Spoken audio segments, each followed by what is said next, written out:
ಪ್ರತಿಯೊಂದು ಮಕ್ಕಳಿಗೂ ಕೂಡ ಸ್ಕಾಲರ್ಶಿಪ್ ಐತಿ. ಮಕ್ಕಳ ಸುರಕ್ಷತೆಗಾಗಿ ಸಮಿತಿಗಳನ್ನು ಕೂಡ ಮಾಡ್ಯಾರ. ಅದರ ಜೊತೆಗೆ ಈ ವರ್ಷ ಮುಂದಿನ ಭವಿಷ್ಯದ ದಾಖಲಾತಿ ಆಂದೋಲನವನ್ನ ಕಾರ್ಯಕ್ರಮವನ್ನು ಹಮ್ಮಿಕೊಂಡಿವೆ. ಪಾಲಕರೇ, ಪೋಷಕರೇ, ತಾಯಂದಿರೇ, ಅತಿಥಿ ಅಭ್ಯಾಗತರೇ, ನಿಮ್ಮಲ್ಲಿ ಕಳಕಳಿ ವಿನಂತಿ, ಮಕ್ಕಳಿಗೆ ಆಸ್ತಿ ಮಾಡಬೇಡ್ರಿ, ಮಕ್ಕಳನ್ನೇ ಆಸ್ತಿಯನ್ನಾಗಿ ಮಾಡಿ ಅನ್ನುವಂತ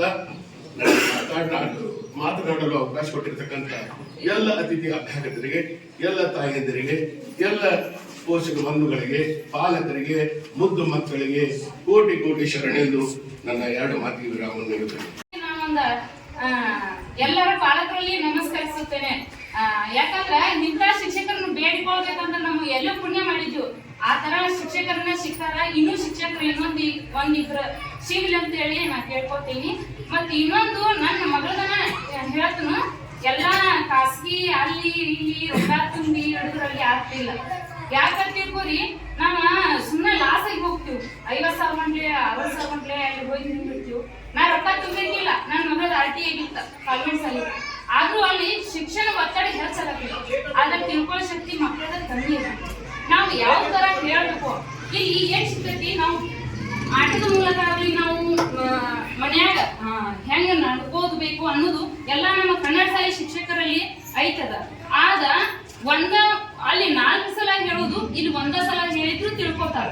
ಅದ ಯಾವ ರೀತಿ ಹೇಳ್ಬೇಕು ಅನ್ನೋದು ಅಲ್ಲಿ ಶಿಕ್ಷಕರಲ್ಲಿ ಐತಿ.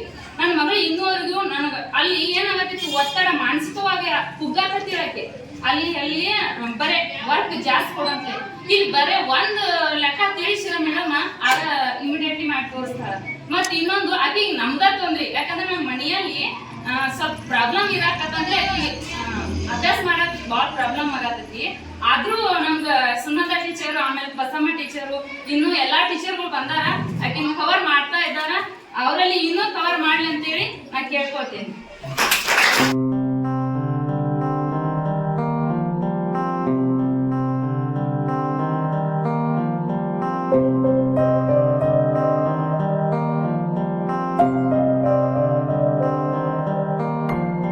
ದೇಶಕ್ಕೆ ಯೋಧ, ನಾಡಿಗೆ ರೈತ, ಬಾಳಿಗೆ ಗುರು ಒಬ್ಬ ತಾನೆ. ಅಕ್ಷರ ಕಲಿಸೋ, ಅಜ್ಞಾನ ಅಳಿಸೋ, ಅವನೂನು ಅನ್ನದಾತಾನೆ. ತಪ್ಪು ಸರಿಯ ತಿದ್ದಿ ತಿಳಿ ಹೇಳಿ ಸಮಬುದ್ಧಿ, ನಮ್ಮ ಚಿತ್ತ ಶುದ್ಧಿಯಾಗೋ ಹಾದಿ.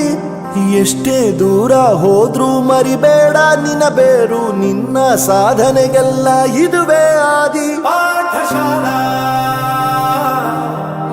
ಪಾಠಶಾಲಾ ಪಾಠಶಾಲಾ ಪಾಠಶಾಲಾ.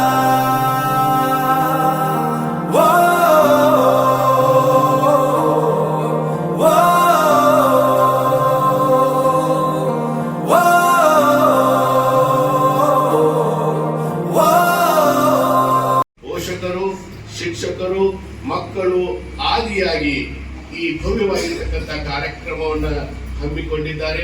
ಬಹುಶಃ ಈ ಕರ್ನಾಟಕ ರಾಜ್ಯದಲ್ಲೇ ವಿನೂತನ ಕಾರ್ಯಕ್ರಮ.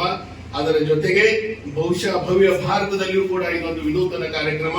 ಮಕ್ಕಳದೊಂದಿಗೆ ಪೋಷಕರು, ಪಾಲಕರು, ಅತಿಥಿ ಅಭ್ಯಾಗತರು, ತಾಯಂದರು, ವೃತ್ತಿ ಬಾಂಧವರು ಎಲ್ಲರೂ ಕೂಡಿಕೊಂಡು ಇದೊಂದು ಮೇಳವನ್ನಾಗಿ, ಹಬ್ಬವನ್ನಾಗಿ ಆಚರಿಸಲಿ ಅಂತ ಹೇಳಿ ಕೇಂದ್ರ ಸರ್ಕಾರ ಆದೇಶದ ಪ್ರಯುಕ್ತ ಇವತ್ತ ನಾವು ನೀವೆಲ್ಲ ಸೇರಿದ್ದೀವಿ. ಘನ ಕರ್ನಾಟಕ ಸರ್ಕಾರ ಇದೊಂದು ಕಾರ್ಯಕ್ರಮ ಹಮ್ಮಿಕೊಂಡಿದೆ. ಅದರ ಪ್ರಯುಕ್ತ ತಾವೆಲ್ಲರೂ ಆಗಮಿಸಿದ್ರಿ. ನಿಮಗೆ ಶರಣೆನ್ನುತ್ತಾ ಪ್ರಪ್ರಥಮವಾಗಿ ಬಲ್ಲವರು ಹೇಳ್ತಾರೆ, ಮಕ್ಕಳಿಗೆ ಆಸ್ತಿ ಮಾಡೋದು ಮುಖ್ಯ ಅಲ್ಲ, ಮಕ್ಕಳನ್ನೇ ಆಸ್ತಿಯನ್ನಾಗಿ ಮಾಡಬೇಕು.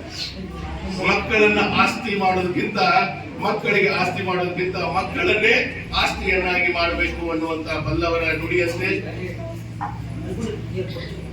ಅವರನ್ನು ಎಚ್ಚರಿಕೆಯಿಂದ, ಯಾವುದೇ ಚ್ಯುತಿವಾರದ ರೀತಿಯಲ್ಲಿ, ಯಾವುದೇ ಅನಾನುಕೂಲ ಆಗದ ರೀತಿಯಲ್ಲಿ ಅವರನ್ನ ಎಚ್ಚರಿಕೆಯಿಂದ ಮತ್ತು ಪ್ರೀತಿಯಿಂದ ಪೋಷಿಸಬೇಕು ಅನ್ನುವಂತ ಮಾತನ್ನ ಆ ಮಹಾನ್ ರಾಷ್ಟ್ರದ ಪ್ರಥಮ ಪ್ರಧಾನಿಯಾಗಿರ್ತಕ್ಕಂಥ ಪಂಡಿತ್ ಜವಾಹರಲಾಲ್ ನೆಹರು ಅವರ ರಾಷ್ಟ್ರದ ಭವಿಷ್ಯ ಈ ಮಕ್ಕಳೇ.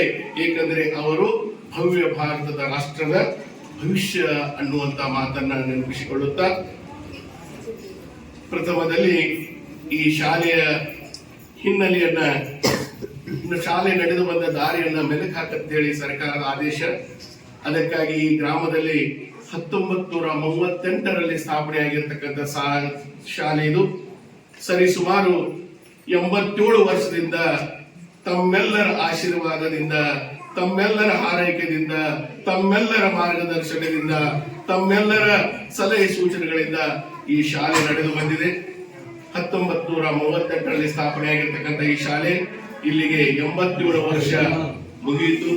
88ನೇ ವರ್ಷದಲ್ಲಿ ಪಾದಾರ್ಪಣೆ ಮಾಡಿರ್ತಕ್ಕಂಥ ಅತ್ಯಂತ ಹೆಚ್ಚಿನ ವರ್ಷದ ಇತಿಹಾಸವನ್ನು ಹೊಂದಿರತಕ್ಕಂಥ ಕೆಲವೇ ಇನ್ನು 13 ವರ್ಷದಲ್ಲಿ ಶತಮಾನೋತ್ಸವ ಆಚರಿಸುವಂತಹ ಶಾಲೆ ಯಾವುದಪ್ಪ ಅಂದ್ರೆ ಕಾನಟ್ಟೆ ಶಾಲೆ, ನಮ್ಮ ನಿಮ್ಮೆಲ್ಲರ ಹೆಮ್ಮೆಯ ಶಾಲೆ.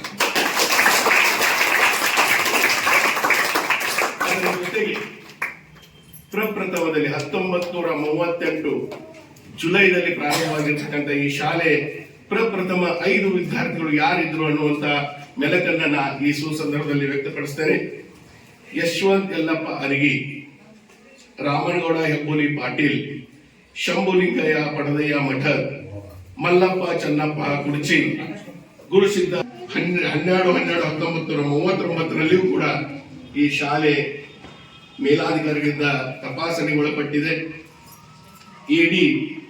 EI ಅಂದ್ರೆ ಅಸಿಸ್ಟೆಂಟ್ ಡೈರೆಕ್ಟ್ ಎಜುಕೇಶನ್ ಇನ್ಸ್ಪೆಕ್ಟರ್ ಆಗಿರ್ತಕ್ಕಂಥ ಅತ್ನಿ ಅವರು ಈ ಶಾಲೆಯನ್ನ ತಪಾಸಣೆ ಮಾಡ್ಯಾರ. ಅದರ ನೆನಪು, ಅದರ ಇತಿಹಾಸ, ಅದ್ರ ಕುರುಹು ಕೂಡ ಇವು ನಮಗೆ ಲಭ್ಯದಾವ. ಅವಾಗ ಒಳ್ಳೆ ಶರಾದಲ್ಲಿ ಅವರು ಬರೆದಾರ, ಉನ್ನತ ಮಟ್ಟದಿಂದ ಈ ಶಾಲೆ ಮುನ್ನುಗ್ಗುತ್ತಿದೆ, ಇದರ ಭವಿಷ್ಯ ಅತ್ಯಂತ ಉಜ್ವಲವಾಗಲಿ ಅಂತ ಹೇಳಿ ಶರ ಬರ್ತಾರ. ಆ ಅತ್ನಿಯಂತ ಮಹಾತ್ಮರನ್ನ ಕೂಡ ಈ ಸುಸಂದರ್ಭದಲ್ಲಿ ನೆನೆಸುತ್ತಾ, ಹಿರಿಯರೇ, ಪಾಲಕರೇ, ಪೋಷಕರೇ, ಅತಿಥಿ ಅಭ್ಯಾಗತರೇ, ಸರ್ಕಾರಿ ಶಾಲೆ ಅನ್ನುವಂತ ಮೂಗು ಬರುವಂತಹ ಈ ಸಂದರ್ಭದಲ್ಲಿ ಹಲವು ಯೋಜನೆಗಳು ಸರ್ಕಾರ ನಮಗಾಗಿ, ನಮ್ಮ ಮಕ್ಕಳಕ್ಕಾಗಿ, ನಿಮಗಾಗಿ, ನಿಮ್ಮ ಮಕ್ಕಳಕ್ಕಾಗಿ, ಉಜ್ವಲ ಭವಿಷ್ಯದ ಕಲಿಕೆಗಾಗಿ, ಜ್ಞಾನಾರ್ಜನೆಗಾಗಿ ಹಲವು ಚಟುವಟಿಕೆಗಳನ್ನು ಹಮ್ಮಿಕೊಂಡಾರ. ಕ್ವಾಲಿಫೈಡ್ ಟೀಚರ್ಗಳನ್ನ ನೇಮಕ ಮಾಡ್ತಾರ. ನಮ್ಮಲ್ಲಿ ಈಗ ಬರುವರ್ತಕ್ಕಂಥ ಎಲ್ಲ ಗುರುಗಳು, ಗುರುಮಾತೆಯರು TET ಪಾಸ್ ಆಗಿರಬೇಕು, CET ಪಾಸ್ ಆಗಿರಬೇಕು, ಮಾಸ್ಟರ್ ಡಿಗ್ರಿಯನ್ನ ಪಡೆದಿರಬೇಕು. ಅಂತ ಉನ್ನತ ಕಲಿಕೆಯಲ್ಲಿ ಲಕ್ಷಾಂತರ ಜನರ ಪರೀಕ್ಷೆ ಬರೆಯುವಾಗ ಇವರು ಬರೆದು ಪಾಸ್ ಆಗಿ ನಿಮ್ಮ ಊರಿಗೆ ಬಂದ ಸೇವೆಯನ್ನು ಮಾಡಕತ್ತಾರ. ಅದು ನಮ್ಮ ನಿಮ್ಮೆಲ್ಲರ ಹೆಮ್ಮೆ. ಸರ್ಕಾರದ ಉದ್ದೇಶ ಕ್ವಾಲಿಟಿ ಎಜುಕೇಶನ್ ಸಿಗಬೇಕಾದ ಭಾರತದ ನಾಗರಿಕ ಸೇವೆಗಳಲ್ಲಿ ಉನ್ನತ ಹುದ್ದೆಗಳು, ಅದರಲ್ಲಿ ಹುದ್ದೆಗೆ ಇರತಕ್ಕಂಥ IAS, IPS, KAS ಅಂತ ನಾವೇನು ಕರಿತೀವಲ್ಲ, ಈ 3 ಹುದ್ದೆಗಳಿಗೆ ಹುದ್ದೆಗಳನ್ನು ಅಲಂಕರಿಸಿಕೊಂಡಿರ್ತಕ್ಕಂತಹ ಆ ಮಹನೀಯರನ್ನ ಇಂಟರ್ವ್ಯೂ ಮಾಡಿದ್ರೆ ಅವರು ಕೇಮ್ ಫ್ರಮ್ ಎಲ್ಲಿಂದ ಇರ್ತಾರ? ಅವರು ಕನ್ನಡ ಶಾಲೆಗಳಿಂದನೇ ಇರ್ತಾರ. ಅವರು 80% ಜನ ಆ ಹುದ್ದೆಗೆ ಇರತಕ್ಕಂಥ 80% ಜನ ನಮ್ಮ ಕನ್ನಡ ಶಾಲೆಯಿಂದನೇ ಹೋಗಿರ್ತಕ್ಕಂಥವ್ರು. ಅದಕ್ಕೆ ಕಾರಣ ಏನು ಅನ್ನೋದು ನೀವು ಹುಡುಕಾಡ್ತೀರಿ. ಏನಾಗಿರ್ಬೋದು ಕನ್ನಡ ಶಾಲೆಗಳಿಗೆ ಅಂತದ್ದು ಏನೈತಿ? ನೀವು ಒಂಚೂರು ನೋಡಿ, ಮೇಡಮ್ ಅವ್ರು ಹೇಳಿದ್ರು, ಬರೆದು ಬರ್ರಿ, ವಾರ ಬರೆದು ಬರ್ರಿ, ಇದು ನಿಮ್ಮ ಹಕ್ಕು, ಬಂದು ಕೇಳ್ರಿ, ಏನ್ ಮಾಡತ್ತೀರ, ನೀವೇನ್ ಮಾಡತ್ತೀರಿ ಅಂತ ಕೇಳ್ರಿ, ನೀವೇನ್ ಮಾಡತ್ತೀರಿ, ನಮ್ಮ ಮಕ್ಳು ಏನ್ ಮಾಡತ್ತೇವು ಅನ್ನೋದನ್ನ ಒಂದ್ ಸ್ವಲ್ಪ ಕೇಳ್ರಿ. ಕೇಳಿದ್ರೆ ನಾವು ಅಲರ್ಟ್ ಆಗ್ತೀವಿ, ನಿಮ್ಮ ಮಕ್ಕಳು ಕೂಡ ಅಲರ್ಟ್ ಆಗ್ತಾರೆ. ಏನಾದ್ರು ತಪ್ಪಿದ್ರೆ ನಮ್ಮ ಅಪ್ಪ ನಮ್ಮ ಸಾಲಿಗೆ ಬರ್ತಾನ, ನಮ್ಮ ಅವ್ರು ನಮ್ಮ ಸಾಲಿಗೆ ಬರ್ತಾಳ, ಬೇಡ ನಾವು ಅಭ್ಯಾಸ ಮಾಡೋದು, ಮಕ್ಕಳಲ್ಲಿ ಒಂದು ಅಂಜಿಕೆ ಹುಡ್ತದ, ನಮಗೂ ಕೂಡ ಅಲರ್ಟ್ ಆಗ್ತೀವಿ. ನಾವು ಮಕ್ಕಳ ಪೇರೆಂಟ್ಸ್ ಕೇಳಾಕತ್ತಾರ ಅಂತಂದ್ರೆ ನಾವು ನಮ್ಮ ಕೆಲಸವನ್ನ ಚಾಚು ಚಪ್ಪದೆ ಮಾಡಬೇಕು ಅಂತಕ್ಕಂಥ ಒಂದು ಪರಿಜ್ಞಾನ ನಮ್ಮಲ್ಲಿಯೂ ಕೂಡ ಬರ್ತದೆ. ಸೊ ತದನಂತರದಲ್ಲಿ ಇನ್ನೊಂದಿಷ್ಟು ಹೇಳ್ಬೇಕಂತಂದ್ರೆ